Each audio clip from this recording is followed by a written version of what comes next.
Ben voilà, il y avait une motivation au départ, c'est qu'à la demande d'Aimé Césaire, avec des camarades metteurs en scène, j'ai fait pendant 3 ans à Fort-de-France la création d'une troupe. Et avec cette troupe, le dernier travail que j'ai fait, c'était Othello, avec 17 Martiniquais qui jouaient les Vénitiens et un Blanc qui jouait Othello, qui était Alain Langlais, qui maintenant était la Comédie Française. Et Césaire avait envie que ça joue à Avignon. Malgré toutes les démarches que j'ai faites, à Avignon, ils n'en ont pas voulu. Alors ça m'a mis en colère. Et une des raisons pourquoi j'ai voulu fonder ce festival, c'est que j'avais enfin compris qu'on pouvait travailler à 10 000 kilomètres d'ici en français sans que personne s'y intéresse. Et que c'était une des raisons de comprendre que des écrivains africains de langue française n'étaient pas souvent en France. Alors j'ai fondé ce festival surtout pour ça, pour faire venir des gens qui n'étaient pas reconnus. Et le premier qui m'a aidé à le faire, c'est le président du Conseil général, M. Perronnet, qui est sénateur maintenant, à qui je veux rendre hommage parce qu'il est le premier à avoir compris l'ampleur de mon idée et il a tout de suite été celui qui soutenait le projet. Alors moi je l'ai soutenu aussi parce que j'ai mis des sous à moi dedans, puis on a commencé à fonctionner en allant faire la connaissance de gens merveilleux. Monique Blin était souvent en Afrique, elle m'a rejoint pour travailler ici. Et puis, c'est comme ça qu'ici sont venus des gens éminents, comme Sonny Laboutancy, Bernard Zadizaourou de Côte d'Ivoire, des gens, des poètes, des danseurs, des acteurs. Et ça a été tout de suite extraordinaire. Pourquoi? Parce que tout de suite, on a voulu jouer dans les bourgs.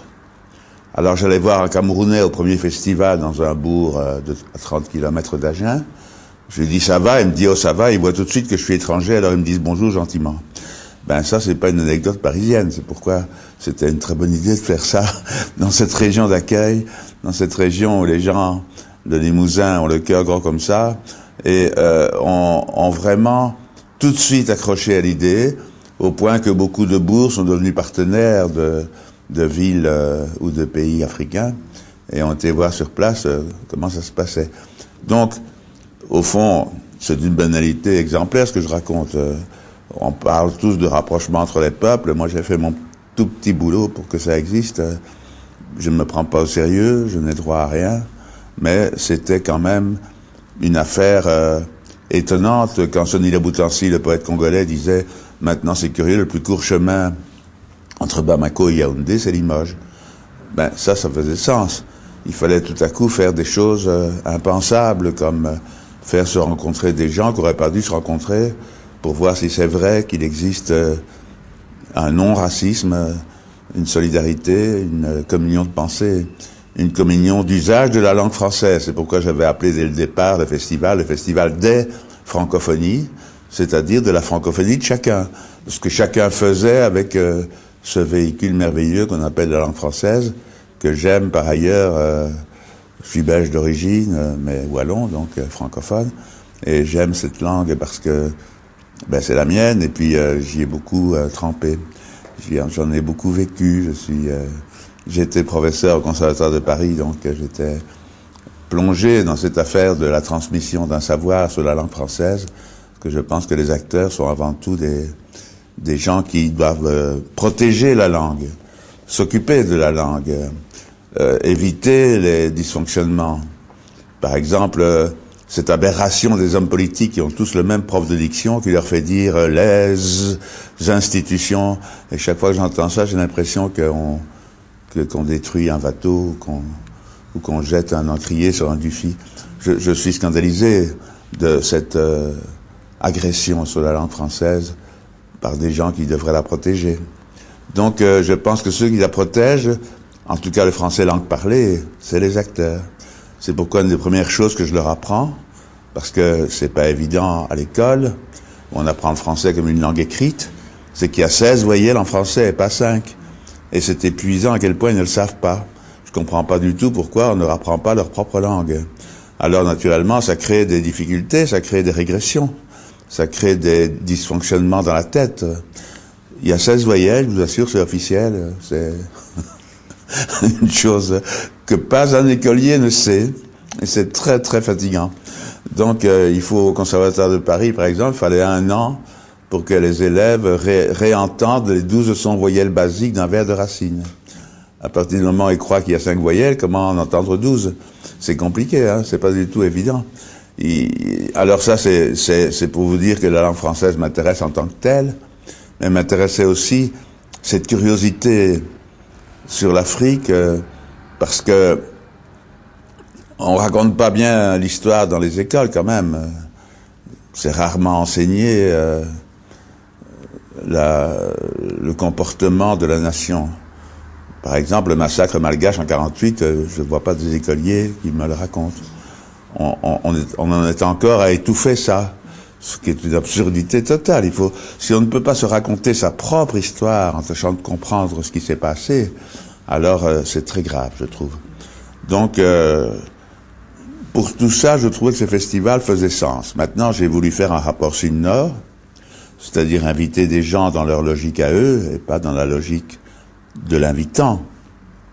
Et toutes les tutelles à qui j'ai écrit à l'époque de la fondation ont tous barré ma copie, ils ont tous remis nord-sud, ils ont même pas compris ce que je voulais dire. C'est quand même aussi fatigant ça, parce que il faut réinventer tout le temps, ne fût-ce qu'un début de courtoisie. Je dis pas qu'on peut décoloniser avec une baguette magique, mais un peu de courtoisie, ça pourrait quand même peut-être être d'actualité. Alors ici, je suis à Limoges en ce moment, parce que peut-être que le président du festival, M. Borzex, est peut-être, étant de Corrèze du Nord, d'un territoire qui est le plus courtois de France. C'est possible, ça se trouve souvent à la campagne, ça se trouve souvent dans des endroits qui ont survécu à d'anciennes traditions. Donc il m'a invité parce que il a de la mémoire, il sait que je suis pour quelque chose, donc il m'a demandé de venir faire une sorte de réflexion sur l'avenir du festival, ce que je fais volontiers. Et justement, alors, votre réflexion sur le festival maintenant et l'avenir du festival? Moi, je n'ai droit à rien. Chacun doit faire comment il lui semble, donc je n'ai aucune critique a priori. C'est pas mon métier, la critique. Mais ce que j'aimerais qu'on fasse, c'est retrouver le sens de la rencontre entre les uns et les autres. Au début, les troupes venaient 8 jours, jouaient 2 fois, et les 6 autres jours, elles s'enseignaient mutuellement, et c'était quand même très précieux, ça. Parce que ça laissait des traces très très profondes et très longues. C'était du travail de longue haleine, voilà. Bon, c'est tout ce que j'ai à dire comme observation, tout le restant va très bien. Ne pas s'intéresser à ce festival, c'est de la folie, parce que les autres disent qu'ils s'intéressent à la francophonie, ils multiplient les colloques, mais nous, on le fait pour de vrai. C'est la rencontre, elle est concrète depuis 25 ans. Il est passé ici tout ce que l'Afrique compte comme penseur, écrivain, acteur. C'est formidable, et c'est toujours cette virginité-là que la plupart des troupes viennent pour la première fois en France. C'est donc ça extraordinaire qu'ils viennent en Limousin, parce qu'ils sont bien reçus. Alors, comment faire pour faire comprendre ça à Paris? C'est très difficile, parce qu'ils croient que il y a que tout le restant de la France c'est des analphabètes, mais ils ont grandement tort, parce que sur certaines pratiques, Paris n'est plus fréquentable. J'avais fait venir en son temps au Théâtre des Amandiers, que j'ai fondé en 65, Kateb Yassine, mon ami, qui avait écrit une pièce, Mohamed prend sa valise, et il est venu avec des jeunes gens dépendant du ministère du Travail, pendant qu'on traduisait son œuvre francophone en arabe littéraire pour le jouer au TNA, au Théâtre National Algérien.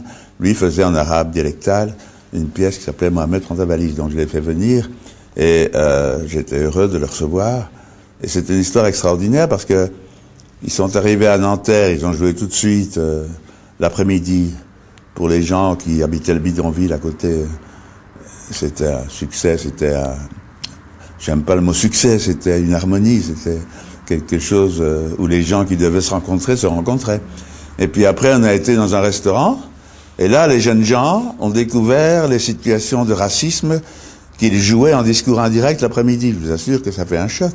C'est pour ça que c'est bien que ce soit dans le Limousin, les francophonies. C'est qu'il n'y a pas ça. Il n'y a pas du tout ça. Il y a une tradition d'accueil, une tradition sans doute rurale, une tradition limousine. C'est complètement autre chose. Et ce n'est possible que comme ça.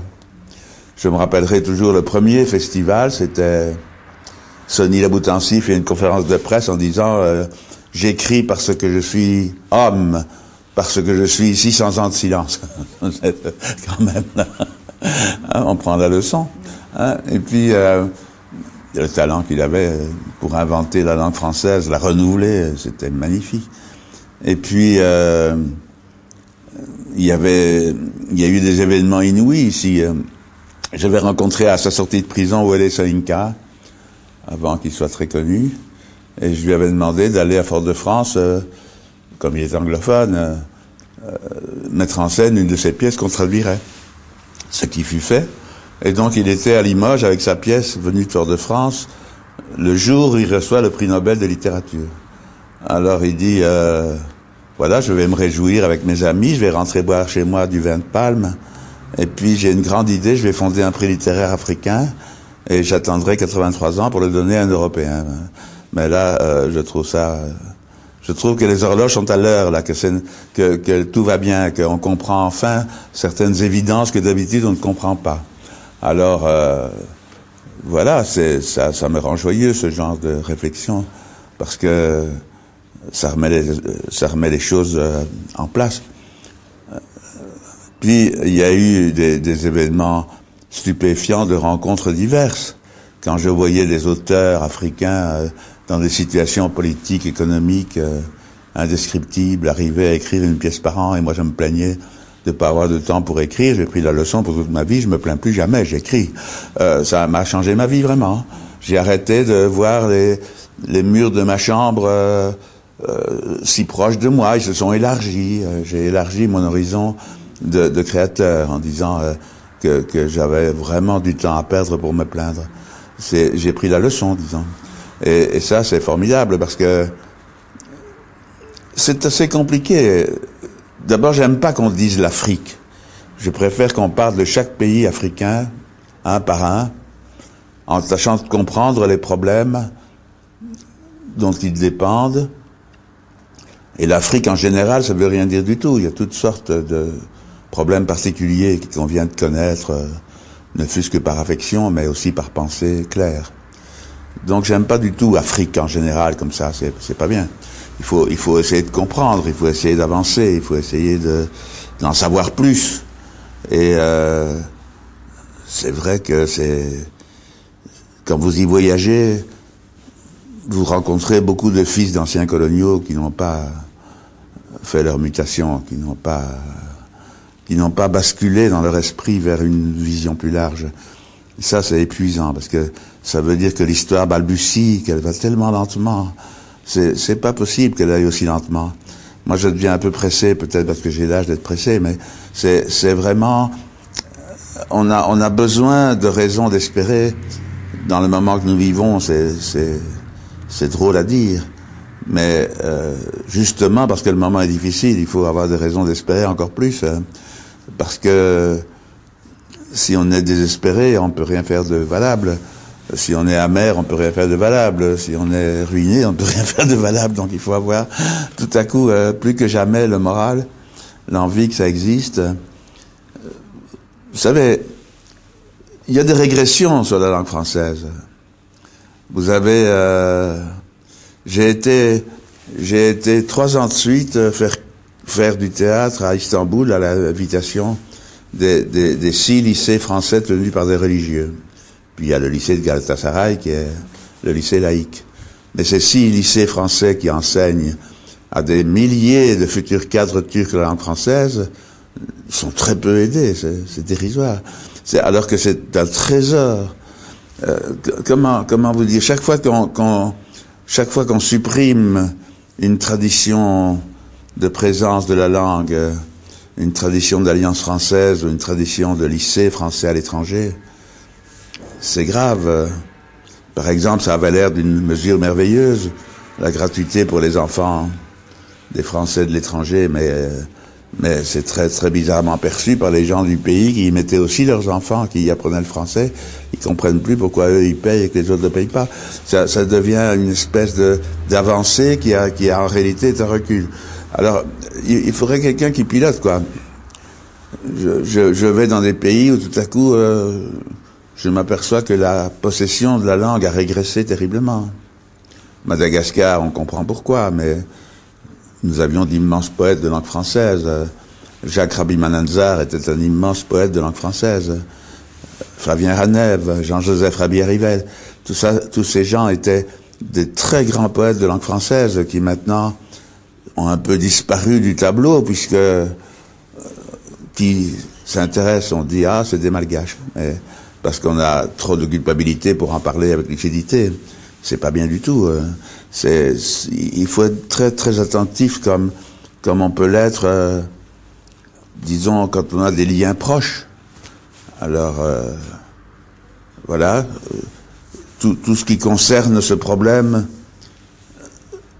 La langue française a une vocation de relations internationales importantes. En Afrique, par exemple. Il y a 618 langues en Afrique, donc bon, il y en a qui sont dominantes, mais le français a une utilité de se comprendre entre des gens de pays éloignés qui ne peuvent pas communiquer sans cela. Donc, de ce point de vue-là, ça reste important et ça reste essentiel qu'on n'uniformise pas tout, enfin, que le basic English ne devienne pas la règle générale, c'est insupportable. Là, je suis très patriote.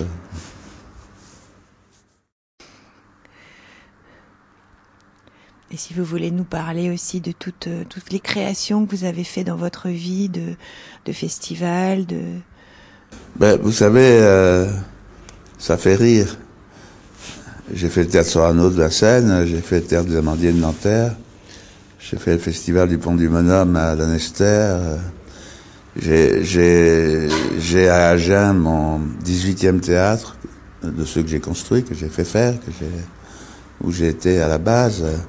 C'est mon préféré, je dois dire, parce que celui-là est un hommage à Agen, il faut venir le voir. C'est un hommage à Inigo Jones, qui était l'architecte du premier théâtre du Globe avant le Globe. Donc c'est une scénographie très très marquée historiquement, mais qui est merveilleuse pour y travailler. J'ai donc une scène de 19 mètres de profondeur pour un petit théâtre de 125 places. C'est très très curieux. Puis j'y ai mis des murs blancs parce que mes collègues sont fous de croire que le blanc n'est pas une couleur théâtrale. Au contraire, la lumière dans les murs blancs fait une réflexion dans les yeux des acteurs qui crée de la gaieté. Et je suis sensible à ça. Puis c'est le seul théâtre de France où il y a des fenêtres qui s'ouvrent. Donc y faire court avec des fenêtres qui s'ouvrent au printemps et en été, c'est très agréable. D'autre part, je crois qu'on est tous enterrés dans des grands trous tout noirs sans fenêtres à cause de la Saint-Barthélemy. Mais enfin, je crois qu'il y a prescription maintenant. Je ne comprends pas pourquoi, sinon, tous les théâtres, parce que les fenêtres, elles se ferment, et il y a des volets, c'est tout simple, je veux dire, c'est pas, mais c'est aéré chez moi. Il y a des tas de réflexions à avoir comme ça sur ce rendez-vous étrange du soir, où à heure fixe, nous racontons l'histoire des humains, avec des grands acteurs qui jouent des grands rôles, en devenant différents psychiquement à vue. C'est tout à fait étonnant comme métier. Grâce au langage. C'est donc... Et alors quelqu'un est dans la salle, il a apporté son silence contre le prix de la place, et vous êtes en train de jouer, et tout à coup vous savez que là, quelqu'un vient de penser, eh ben mon vieux, c'est exactement ça que je voulais dire. Nous traduisons le silence du spectateur avec des textes qui ont fait leur preuve, ou qui sont neufs, mais c'est un métier très curieux, parce que je vais vous raconter une anecdote qui va loin pour ça. Je viens de décider, avec les étudiants de mon école supérieure d'Agen, on va jouer dans les 318 bourgs du Lot-et-Garonne. Donc je fais ce que j'ai fait toute ma vie, moi. Mais d'abord, là, on se marie tous les soirs, c'est le bonheur absolu. On est reçu, vous n'imaginez pas comme. Et je faisais déjà ça quand j'étais à Limoges, en faisant le Printemps des Granges à l'âge de Sérou. Mais c'était cette façon de travailler continue, de me tenir à cœur, continue d'avoir une importance majeure. Parce que, comment vous expliquer?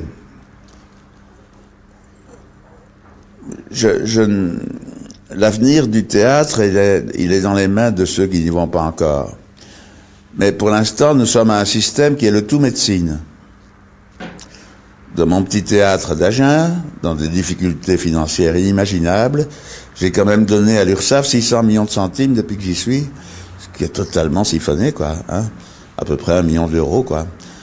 Et alors, je vous raconte l'anecdote suivante que j'aime bien raconter. Le maçon qui a fait la grange où j'habite a mal à l'épaule, donc il a pris sa retraite, et il est dans un petit village des environs de Sainte-Livrade avec sa femme, et leurs 3 filles sont parties à Paris comme infirmières, et ils sont là tous les deux, sa femme et lui, et il n'y a pas de cinéma, il n'y a pas de bistrot, il n'y a pas de théâtre.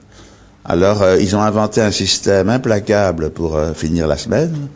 Quand donc finira la semaine, disait Apollinaire, tous les mercredis, ils vont tous les mercredis de l'année, ils vont chacun chez un médecin différent pour pouvoir se raconter au dessert ce qui leur arrive. Mais c'est hors de prix comme système. Vous comprenez, ce tout médecine est une folie. Nous, on fait ça, ce qui leur arrive, on fait ça depuis Sophocle pour 500 personnes d'un coup. Pas dans un rapport duel, chacun de son côté, ça coûte une fortune. Nous sommes dans cette aberration-là. Et les gens qui ne comprennent pas qu'il faut aider les gens de théâtre sont complètement siphonnés. C'est pas moi qui ai inventé la catharsis, ça existe depuis longtemps. Hein. L'URSSAF devrait me subventionner. Mais c'est pas comme ça que ça se passe. Donc nous sommes au tout médecine, qui est une folie. Les médecins d'ailleurs s'ennuient tellement qu'ils sont la moitié du personnel politique et médecin. Allez comprendre pourquoi. Ils sont pas acteurs, hein. Nous, on sait ce qu'on fait, on sait pourquoi on le fait, et on sait quelle efficacité ça peut avoir dans la vie d'une cité. Alors voilà, ça n'avance pas vite non plus, là, parce que nous sommes indispensables à la survie de la langue parlée, déjà.